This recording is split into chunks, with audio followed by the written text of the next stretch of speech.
Hello guys, welcome back. In today's video, I'm going to show you how to scan WhatsApp QR code on Android phone. Yes, it is true that you guys can now scan QR code on WhatsApp mobile phone as well as laptop and PC. So what you have to do is just simply open up the WhatsApp application on your mobile phone.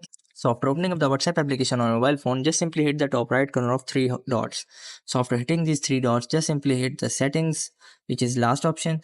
So after opening up the settings, now you have to do is just simply go to this QR code, which is right next to your name and your profile. So what you have to do is just simply hit this QR code icon. So after hitting this QR code icon, you guys can see your QR code is visible to here.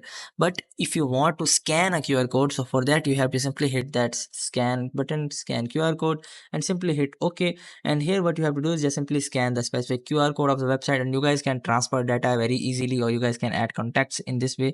So if you don't have currently the QR code, you guys can also save the picture of QR code in your phone gallery. In order to open up, you have to just simply go to this below left corner of the gallery photos option. Just simply hit that specific photos option and simply find that specific QR code. So in order to find that specific QR code, simply find that specific QR code and click on open, and that specific QR code will be scanned in this way. So I hope this method find you well. Do like, share, subscribe. Thank you so much. Bye bye.